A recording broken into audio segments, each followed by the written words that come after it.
നമ്മൾ units and measurements എന്ന ചാപ്റ്ററിൽ നിന്നും ഫിസിക്കൽ ക്വാണ്ടിറ്റീസ്,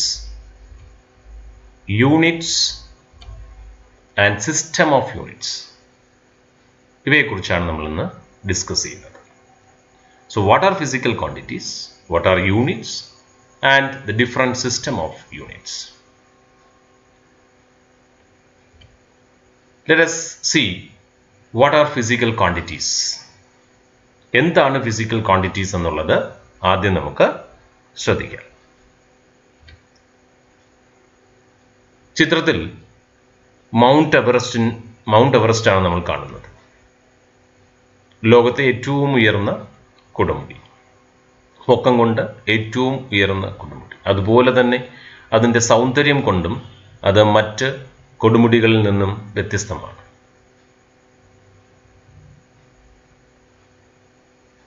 അപ്പോൾ എവറസ്റ്റിന് എത്ര പൊക്കമുണ്ട്?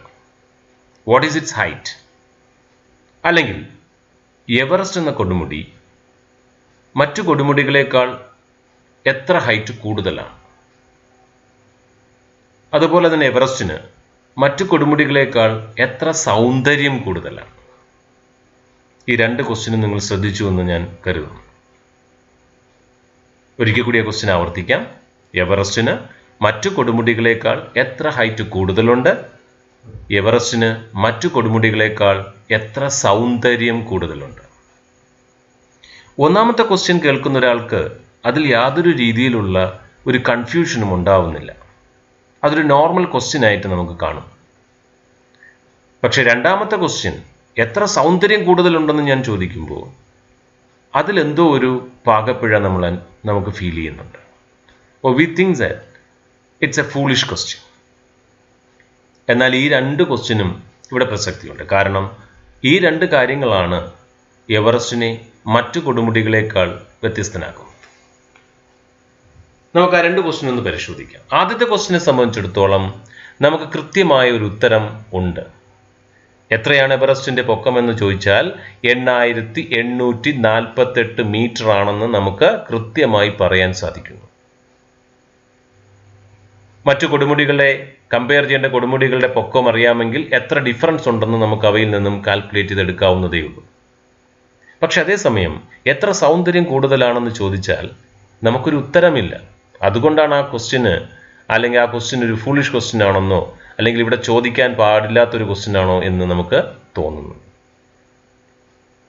സൗന്ദര്യം എന്നുള്ളത്, ഒരു ഒബ്ജക്റ്റിന്റെ സൗന്ദര്യം എന്നുള്ളത് നമുക്ക് മെഷർ ചെയ്യാൻ പറ്റില്ല. But it can be compared, മറ്റൊന്നുമായിട്ട് കമ്പയർ ചെയ്യാൻ സാധിക്കുന്നു. പക്ഷെ എത്രത്തോളം കൂടുതലാണ് കുറവാണ് എന്നൊന്നും നമുക്ക് പറയാൻ സാധിക്കില്ല. So there are certain things which can be measured and some others which cannot be measured. ചിലത് നമുക്ക് മെഷർ ചെയ്യാൻ സാധിക്കുന്നു, ചിലത് മെഷർ ചെയ്യാൻ സാധിക്കുന്നില്ല എന്നുള്ളതാണ് ഈ വ്യത്യാസത്തിന് കാരണം.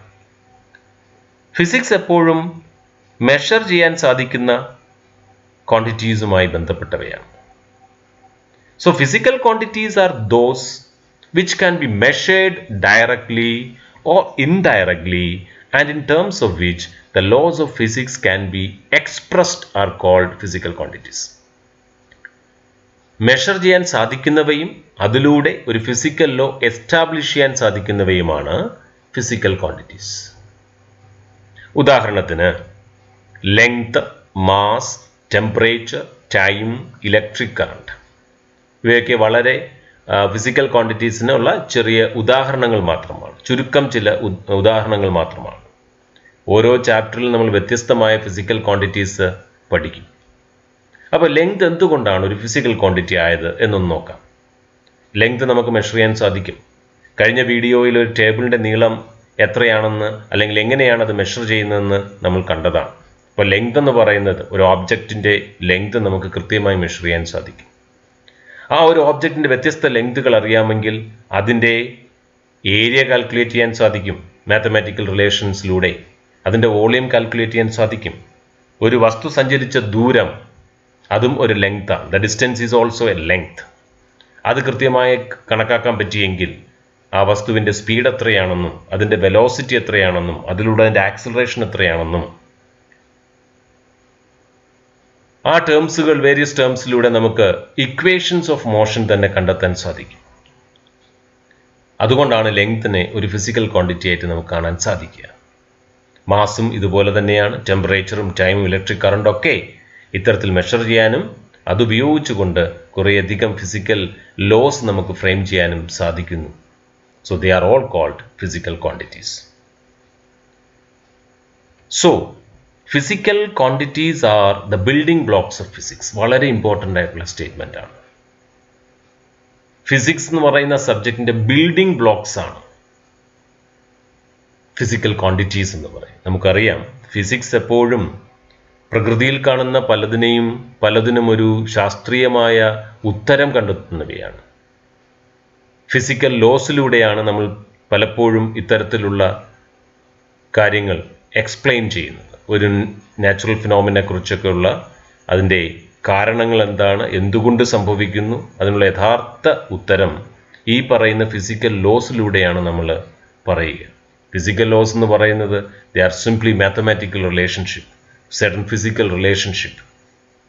ആ പ്രോസസ്സിൽ ഇൻവോൾവ് ചെയ്തിരിക്കുന്ന ക്വാണ്ടിറ്റീസിൻ്റെ ഒരു ഫിസിക്കൽ റിലേഷൻഷിപ്പ്, മാത്തമാറ്റിക്കൽ റിലേഷൻഷിപ്പാണ് ഫിസിക്കൽ ലോസ്.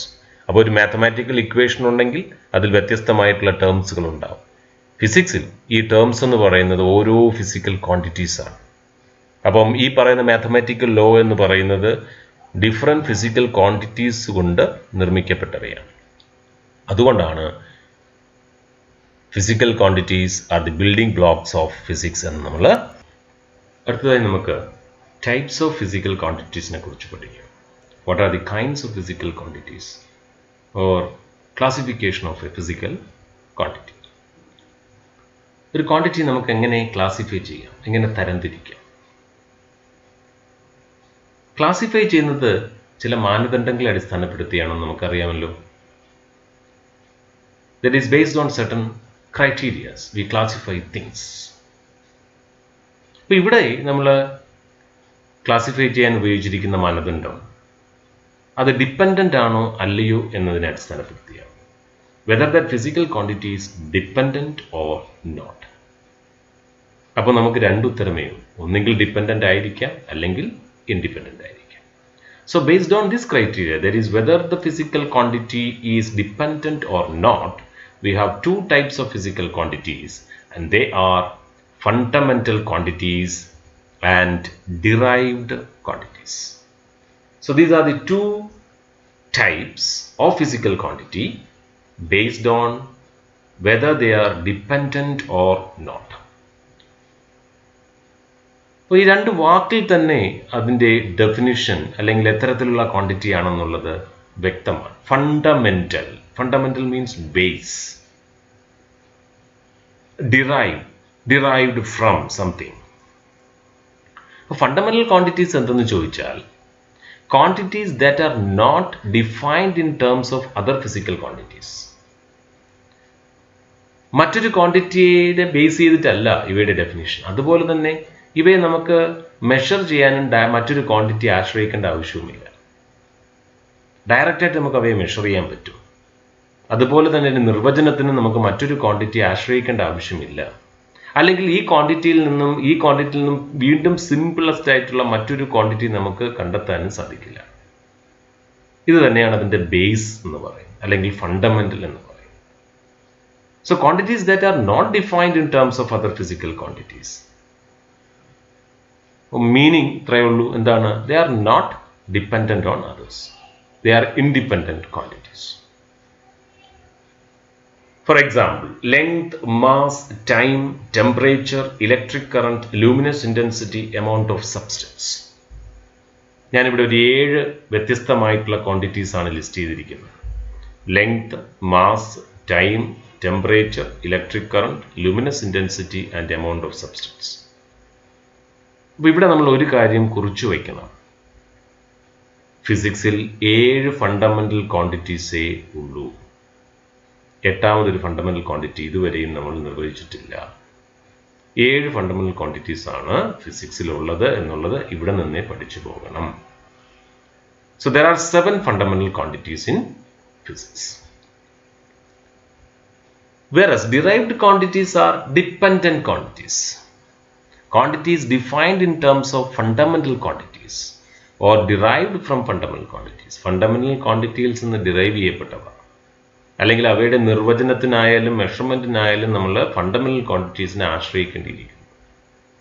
അത്തരത്തിലുള്ള ക്വാണ്ടിറ്റീസിനെയാണ് ഡിറൈവ്ഡ് ക്വാണ്ടിറ്റീസ് എന്ന് നമ്മൾ പറയുക. Example: speed, velocity, force, pressure, etcetera. Speed എന്ന് പറയുന്നത് എന്തുകൊണ്ട് ഡിറൈവ്ഡ് ക്വാണ്ടിറ്റി എന്ന് ചോദിച്ചാൽ നമ്മൾ സ്പീഡിനെ കുറിച്ച് അടുത്ത ചാപ്റ്ററിൽ വളരെ വ്യക്തമായി പഠിക്കും. ഇവിടെ ഞാൻ അതിനൊന്ന് എക്സ്പ്ലെയിൻ ചെയ്യുന്നത് മാത്രം. സ്പീഡ് എന്ന് പറയുന്നത് ഒരു വസ്തു സഞ്ചരിച്ച ദൂരവും അതിനെടുത്ത സമയം കണക്കാക്കിക്കൊണ്ട് പറയുന്ന ഒന്നാണ് speed. Speed is defined as total distance divided by total time. സഞ്ചരിച്ച ദൂരം എത്ര എന്ന് നമ്മൾ കണ്ടെത്തുന്നു. ദൂരം എന്ന് പറയുമ്പോൾ ലെങ്ത് ആണ്. It's a fundamental quantity. അതിനെടുത്ത സമയം എത്ര? Time, another fundamental quantity. So speed is defined in terms of two fundamental quantities, length and time. So total distance divided by total time. അങ്ങനെ മാത്രമേ നമുക്ക് സ്പീഡ് കണ്ടെത്താനാവൂ. അതുപോലെ തന്നെയാണ് വെലോസിറ്റിയും ഫോഴ്സും പ്രഷറും ഒക്കെ. വ്യത്യസ്തമായിട്ടുള്ള ഫണ്ടമെന്റൽ ക്വാണ്ടിറ്റീസിൽ നിന്നും ഡിറൈവ് ചെയ്തെടുത്തവയാണ് ഡിറൈവ്ഡ് ക്വാണ്ടിറ്റീസ്. അപ്പോൾ ഫണ്ടമെന്റൽ ക്വാണ്ടിറ്റീസും ഡിറൈവ്ഡ് ക്വാണ്ടിറ്റീസും തമ്മിലുള്ള വ്യത്യാസം എന്താണെന്ന് മനസ്സിലാക്കി കാണുമല്ലോ. Now we will discuss what are units. Units എന്താണ്? കഴിഞ്ഞ വീഡിയോയിൽ നമ്മളൊരു ആക്ടിവിറ്റി ചെയ്തിരുന്നു. നിങ്ങളുടെ മുന്നിലുള്ള ടേബിളിൻ്റെ നീളം അളക്കാനായി ആവശ്യപ്പെട്ടപ്പോൾ നല്ലൊരു ശതമാനം ലിസണേഴ്സും സ്കെയിലിനെ കുറിച്ചാണ് ചിന്തിച്ചത്. പക്ഷെ നമുക്ക് ആ ടേബിളിൻ്റെ നീളം നമ്മുടെ കൈകളിൽ ഉണ്ടായിരുന്ന പേന കൊണ്ടോ പെൻസിൽ കൊണ്ടോ അളന്ന് തിട്ടപ്പെടുത്താവുന്നതേ ഉള്ളൂ. പക്ഷെ എല്ലാവരും ചിന്തിച്ചത് ഒരു സ്കെയിലിനെ കുറിച്ച് മാത്രമായിരുന്നു, അല്ലെങ്കിൽ ചില മെഷറിംഗ് ടേപ്സിനെ കുറിച്ചായിരുന്നു ചിന്തിച്ചിരുന്നത്. ഞാൻ എൻ്റെ കയ്യിലിരിക്കുന്ന പേന കൊണ്ട് ആ ടേബിളിൻ്റെ നീളം അളന്നതിന് ശേഷം 20 പെൻ, 20 പേന നീളം, അല്ലെങ്കിൽ 15 പെൻസിൽ നീളം എന്ന് വേണമെങ്കിൽ എനിക്ക് പറയാം. മെഷർ ചെയ്യാൻ സാധിക്കുകയും ചെയ്യും. പക്ഷേ ഞാൻ അങ്ങനെ പറഞ്ഞാൽ കേൾക്കുന്ന നിങ്ങൾക്ക് എത്രയാണ് ഈ 20 പെൻ നീളം എന്നത് വ്യക്തത വരില്ല. You will get confused. The listener get confused. അതിൻ്റെ കാരണം 1 പെൻ എന്ന് പറയുന്ന നീളം, ഒരു പേനയുടെ നീളം എത്രയാണെന്ന് നമ്മൾ സ്റ്റാൻഡർഡൈസ് ചെയ്തിട്ടില്ല. അപ്പോൾ എല്ലാ മെഷർമെൻറ്റിനും നമ്മൾ ചില സ്റ്റാൻഡേർഡ്സുകൾ എടുത്തിട്ടുണ്ട്. വളരെ കൃത്യമായി നിർവചിക്കപ്പെട്ട ചില സ്റ്റാൻഡേർഡുകൾ ഓരോ ക്വാണ്ടിറ്റീസിനും വേണ്ടി നമ്മൾ ഉണ്ടാക്കി വച്ചിട്ടുണ്ട്. അത്തരത്തിലുള്ള സ്റ്റാൻഡേർഡുകൾ, അത്തരത്തിലുള്ള റെഫറൻസുകളെയാണ് ഓരോ മെഷർമെൻറ്റിൻ്റെയും യൂണിറ്റായിട്ട് നമ്മൾ കണക്കാക്കുന്നത്. So units are those standard amount of a physical quantity chosen to measure the physical quantity of the same kind is called unit. കൃത്യമായി നിർവചിച്ചു വച്ചിരിക്കുന്ന ഒരു എമൗണ്ട് ആണ്. ഓരോ ഫിസിക്കൽ ക്വാണ്ടിറ്റിക്കും ഓരോ എമൗണ്ട് നമ്മൾ ചൂസ് ചെയ്ത് വച്ചിട്ടുണ്ട് ആ ക്വാണ്ടിറ്റിയെ മെഷർ ചെയ്യുന്നതിലേക്കായി.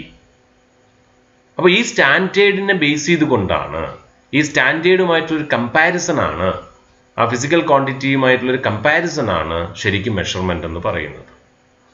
ഞാൻ 3 മീറ്റർ ലെങ്ത് എന്ന്, ആ ടേബിളിൻ്റെ നീളം 3 മീറ്റർ ലെങ്ത് എന്ന് പറഞ്ഞപ്പോൾ കൃത്യമായി കേൾക്കുന്ന ഒരാൾക്ക് ആ 3 മീറ്റർ അതിൻ്റെ വലിപ്പത്തെക്കുറിച്ചൊരു ബോധ്യമുണ്ടായിട്ടുണ്ട്. പക്ഷെ ഞാൻ അവിടെ അത് 20 പേന നീളം എന്ന് പറഞ്ഞപ്പോൾ കൃത്യമായ ഒരു ലെങ്ത് എത്രയാണെന്നുള്ളൊരു ബോധ്യം നമുക്ക് ഉണ്ടായിട്ടില്ല.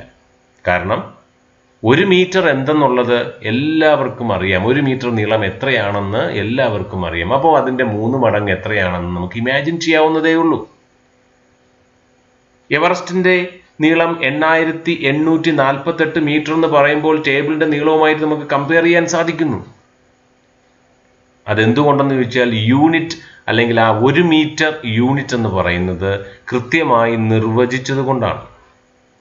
1 കിലോമീറ്റർ കുറച്ചുകൂടി ലാർജ് ഡിസ്റ്റൻസുകൾ അല്ലെങ്കിൽ കുറച്ചുകൂടി ലാർജ് ലെങ്ത് മെഷർ ചെയ്യുന്നതിന് നമ്മൾ കിലോമീറ്റർ മെയിൻറ്റെയിൻ ചെയ്ത് വെച്ചിട്ടുണ്ട്. കിലോമീറ്റർ എന്ന യൂണിറ്റ് ഡിഫൈൻ ചെയ്ത് വെച്ചിട്ടുണ്ട്.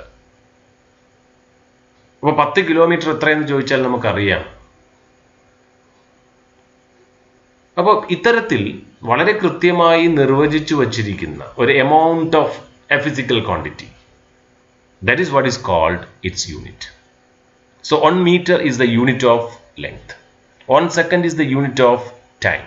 1 kilogram is the unit of mass. 1 ampere is the unit of current. 1 Kelvin is the unit of temperature. അപ്പോൾ ഓരോ വ്യത്യസ്തമായിട്ടുള്ള ഫിസിക്കൽ ക്വാണ്ടിറ്റീസിനും നമുക്ക് കൃത്യമായി നിർവചിച്ചിട്ടുള്ള റഫറൻസുകളുണ്ട്. ഈ റഫറൻസുകളെയാണ് നമ്മൾ യൂണിറ്റ്സ് എന്ന വാക്കുകൊണ്ട് ഉദ്ദേശിക്കുന്നത്. അപ്പോൾ യൂണിറ്റ്സിന് ചില ക്യാരക്ടറിസ്റ്റിക്സ് ഉണ്ടാവണം.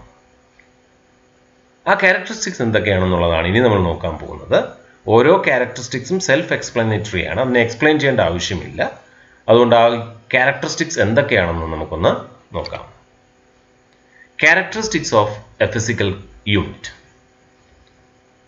should be well defined, should be of convenient size, should not change with time, should be easily reproducible, should be imperishable, should not be affected by the change in physical conditions, should be internationally acceptable, and should be easily accessible. ഇതിൽ ഏഴാമത്തെ വളരെ important ആയിട്ടുള്ളതാണ്. നമ്മൾ കണ്ടെത്തി വയ്ക്കുന്ന യൂണിറ്റിന് മുകളിൽ പറഞ്ഞിരിക്കുന്ന ഒരു ക്യാരക്ടറിസ്റ്റിക്സ് ഉണ്ടാവണം. വെൽ ഡിഫൈൻഡ് ആയിരിക്കണം, കൺവീനിയൻറ്റ് സൈസ് ഉണ്ടായിരിക്കണം, സമയത്തിനനുസരിച്ച് ചേഞ്ച് ഉണ്ടാവാൻ പാടില്ല, വളരെ എളുപ്പത്തിൽ ഉണ്ടാക്കിയെടുക്കാൻ പറ്റുന്ന ഒന്നായിരിക്കണം, അത് നശിച്ചു പോകാൻ പാടില്ല, ഫിസിക്കൽ കണ്ടീഷൻ അനുസരിച്ച് ചേഞ്ചസ് ഉണ്ടാവാൻ പാടില്ല, ഈസിലി ആക്സസിബിൾ ആവണം. ഇത്രയും കാര്യങ്ങൾ ഉണ്ടെങ്കിൽ മാത്രമേ അതിനൊരു ഇൻ്റർനാഷണൽ അക്സെപ്റ്റൻസ് നമുക്ക് കിട്ടൂ. അങ്ങനെ ഒരു ഇൻ്റർനാഷണൽ അക്സെപ്റ്റൻസ് കിട്ടുകയും ഈ പറയുന്ന ക്യാരക്ടറിസ്റ്റിക്സ് മെയിൻറ്റെയിൻ ചെയ്തിട്ടുള്ള ഒരു യൂണിറ്റ് ആണ് നമ്മൾ ഡിഫൈൻ ചെയ്യുന്നുവെങ്കിൽ അതിനെ ഒരു യൂണിറ്റ് ആയിട്ട് നമുക്ക് കൺസിഡർ ചെയ്യാം. ഇതാണ് ക്യാരക്ടറിസ്റ്റിക്സ് ഓഫ് യൂണിറ്റ് നമ്മൾ ഓർത്ത്. Now we will discuss types of physical units. How physical units are going to be classified. Here we classify the physical unit based on the criteria that whether it is independent or not. So based on this criteria, we have two, that is fundamental units and derived units. So fundamental units means they are fundamental, not derived from any other, whereas derived units are derived from some other units or derived from fundamental units. So let us see what are fundamental units. Units which can neither be derived from one another. നമുക്ക് ഇവയെ derive ചെയ്യാൻ പറ്റുന്നവയല്ല. That means they are totally independent units. For example, the units like or unit of mass, length, time. മാസിനെയും ലെങ്തിനെയും ടൈമിനെയും നമ്മൾ അളക്കാൻ ഉപയോഗിക്കുന്ന റഫറൻസുകളൊക്കെ fundamental യൂണിറ്റ്സുകളാണ്. അല്ലെങ്കിൽ മറ്റൊരർത്ഥത്തിൽ പറഞ്ഞാൽ fundamental ക്വാണ്ടിറ്റീസിനെ measure ചെയ്യാൻ നമ്മൾ നിർവചിച്ചു വച്ചിരിക്കുന്ന യൂണിറ്റുകളൊക്കെ തന്നെ ഫണ്ടമെൻ്റൽ യൂണിറ്റ്സ് ആയിരിക്കും. Units which are used to measure fundamental quantities can be called as fundamental units. അങ്ങനെ വേണമെങ്കിൽ നമുക്ക് നിർവചിക്കാം. കാരണം ഫണ്ടമെൻ്റൽ ക്വാണ്ടിറ്റീസിന് മറ്റൊരു ക്വാണ്ടിറ്റിയെ ഡിപ്പെൻഡൻ്റ് അല്ല. അതുകൊണ്ട് തന്നെ അവയെ മെഷർ ചെയ്യാൻ നമ്മൾ നിർവചിച്ചു വച്ചിരിക്കുന്ന യൂണിറ്റുകളും മറ്റൊന്നിനെ ഡിപ്പെൻഡ് ചെയ്യുന്നില്ല. ഈ ഒരു ആശയം വെച്ചുകൊണ്ട് നമുക്ക് വേണമെങ്കിൽ ഫണ്ടമെൻ്റൽ യൂണിറ്റ്സിനെ നമുക്ക് ഇങ്ങനെയും ഡിഫൈൻ ചെയ്യാം. എന്താണ്? ഫണ്ടമെൻ്റൽ ക്വാണ്ടിറ്റീസിനെ മെഷർ ചെയ്യാൻ ഉപയോഗിക്കുന്ന യൂണിറ്റ്സുകളെ നമുക്ക് ഫണ്ടമെൻ്റൽ യൂണിറ്റ്സ് ആയിട്ട് പറയാം. അപ്പം units used to measure mass, length, time, then electric current, temperature, amount of substance, luminous intensity, അതൊക്കെ ഫണ്ടമെൻ്റൽ യൂണിറ്റ്സിന് ഉദാഹരണങ്ങളാണ്. എന്നാൽ ഡിറൈവ്ഡ് യൂണിറ്റ്സ് എന്ന് പറയുമ്പോൾ units which can be expressed in terms of fundamental units or which are actually derived from fundamental units. Fundamental യൂണിറ്റ്സിൽ നിന്നും derive ചെയ്തെടുത്തവ, അല്ലെങ്കിൽ അവയുടെ നിർവചനത്തിനായാലും മെഷർമെൻറ്റിനൊക്കെ ആയാലും അവ ഫണ്ടമെൻ്റൽ യൂണിറ്റുമായി ബന്ധപ്പെട്ട് നിൽക്കുന്നു. For example, unit of speed which is actually metre per second. Metre per second ആണ് സ്പീഡിൻ്റെ യൂണിറ്റ്. മീറ്റർ എന്ന് പറയുന്നത് ഫണ്ടമെൻ്റൽ ക്വാണ്ടിറ്റി ആയ ലെങ്തിനെ മെഷർ ചെയ്യാൻ ഉപയോഗിക്കുന്ന യൂണിറ്റ് ആണ്. So metre is a fundamental unit. Second എന്ന് പറയുന്നതോ another fundamental unit used to measure a fundamental quantity, that is time. അപ്പോൾ രണ്ട് ഫണ്ടമെൻ്റൽ യൂണിറ്റ്സിൻ്റെ ടേംസിലാണ് നമ്മൾ സ്പീഡിൻ്റെ യൂണിറ്റ് നിർവചിച്ചു വച്ചിരിക്കുന്നത്, which is metre per second. So this is what is fundamental units and derived units means. അപ്പോൾ fundamental quantities measure ചെയ്യാൻ ഉപയോഗിക്കുന്നവയെ fundamental units എന്ന് പറയാം. ഡിറൈവ്ഡ് ക്വാണ്ടിറ്റീസിനെ മെഷർ ചെയ്യാൻ ഉപയോഗിക്കുന്നവയെ ഡിറൈവ്ഡ് യൂണിറ്റ്സ് എന്ന് പറയാം. അല്ലെങ്കിൽ മറ്റൊരർത്ഥത്തിൽ പറഞ്ഞാൽ units which can neither B derived from one another, they are called fundamental, and units which can be derived from fundamental units are called derived units. I think types of physical quantities, physical units is clear to you. So now we will discuss systems of units. That is different systems of units. Actually systems of units means some collection of units for measurements.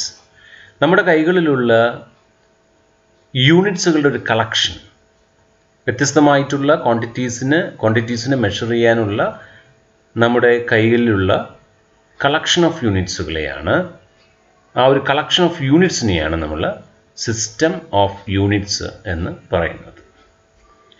So a complete set of units which is used to measure all kinds of physical quantities is called a system of units. It's a collection of units or a complete set of units to measure all kinds of physical quantities. The different systems of units are, first one is CGS system, second FPS system, MKS system and SI system. വളരെ സാധാരണയായി നമ്മൾ കാണുന്ന 4 systems of unit ആണ് CGS system, FPS system, MKS system and SI system. എന്താണ് CGS system എന്ന് നോക്കാം. ഫ്രാൻസിലാണ് ഇത് ജന്മമെടുത്തത്. It's a French system. ഈ സിസ്റ്റത്തിൽ 3 യൂണിറ്റുകളാണ് എടുത്തിരിക്കുന്നത്: centimetre, gram, second. Length measure ചെയ്യുന്നതിനായി സെൻറ്റിമീറ്ററും, മാസ് മെഷർ ചെയ്യുന്നത് ഗ്രാമിലും, ടൈം മെഷർ ചെയ്യുന്നത് സെക്കൻഡിലുമാണ് ഈ system. So that is why it is said to be CGS, the first letters of the 3, that is centimeter, gram and second. CGS. Centimeter is used to measure length, gram is used to measure mass and second to measure time. Now FPS system, foot pound second system. ബ്രിട്ടനിലാണ് ഇത് ജന്മം കൊണ്ടത്. ഒരു British സിസ്റ്റമാണ്. ഇന്നും ബ്രിട്ടനിൽ കൂടുതലായിട്ട് ഉപയോഗിക്കുന്ന ഒരു സിസ്റ്റമാണ് FPS സിസ്റ്റം. മറ്റു രാജ്യങ്ങളിൽ ഇത് ഉപയോഗിക്കുന്നില്ല. ഇന്ത്യയിൽ ചില സ്ഥലങ്ങളിൽ ചില ക്വാണ്ടിറ്റീസ് മെഷർ ചെയ്യാൻ FPS സിസ്റ്റം ഉപയോഗിക്കുന്നുണ്ട്. പക്ഷെ അതിൻ്റെ ഉപയോഗം ഇപ്പോൾ വളരെ കുറഞ്ഞു വരുന്നുണ്ട്. So that is British system. Foot is that unit adopted to measure length. Pound is the unit to measure mass and second the unit to measure time. That is what is British system, that is FPS system. Next MK system. CGS system പോലെ തന്നെ മറ്റൊരു French സിസ്റ്റമാണ്. ഫ്രാൻസിൽ തന്നെയാണ് ഇതിൻ്റെയും origin. A French system in which we have meter, kilogram and second to measure length, mass and time. Metre എടുത്ത് സെൻറ്റിമീറ്ററിൻ്റെ സ്ഥാനത്ത് ഇവിടെ മീറ്റർ ആണ്. മീറ്റർ ലെങ്ത് മെഷർ ചെയ്യുന്നതിനും, കിലോഗ്രാം മാസ് മെഷർ ചെയ്യുന്നതിനും, സെക്കൻഡ് ടൈം മെഷർ. ഈ 3 സിസ്റ്റം ഓഫ് യൂണിറ്റിലും സെക്കൻഡ് തന്നെയാണ് ടൈമിന് വേണ്ടി നമ്മൾ എടുത്തിരിക്കുന്ന യൂണിറ്റ് എന്ന് പറയുന്നത്. അപ്പോൾ FPS സിസ്റ്റം എന്ന് പറയുമ്പോൾ it's a collection of 3 units, that is foot, pound and second. CGS system എന്ന് പറയുമ്പോൾ it's a collection of centimetre, gram, second system. And MK system means it's meter, kilogram and second. SI system, that is internationally accepted system. നാലാമത്തേതായിട്ടുള്ള SI system, international system of units. International system of unitsനെ കുറിച്ച് നമ്മൾ അടുത്ത വീഡിയോയിൽ discuss ചെയ്യും. കാരണം കുറച്ചധികം കാര്യങ്ങൾ ഇവിടെ പറയാനുള്ളത് കൊണ്ട് SI സിസ്റ്റത്തെ നമ്മൾ അടുത്ത വീഡിയോയിൽ പരിചയപ്പെടാം. അപ്പോൾ ഇന്ന് ഈ വീഡിയോയിൽ ഇത്രയും കാര്യങ്ങളാണ് നമ്മൾ ഡിസ്കസ് ചെയ്തത്. ദാറ്റ് ഈസ് ഫിസിക്കൽ ക്വാണ്ടിറ്റീസ്, എന്താണ് physical quantity, types of physical quantities, quantities measure ചെയ്യുന്നതിലേക്കായിട്ടുള്ള യൂണിറ്റ്സ്, അതിൻ്റെ ടൈപ്പ്, പിന്നെ സിസ്റ്റംസ് ഓഫ് യൂണിറ്റ്സ്. ഇത്രയും കാര്യങ്ങൾ നിങ്ങൾക്ക് മനസ്സിലായി എന്ന് വിശ്വസിക്കുന്നു. Thank U.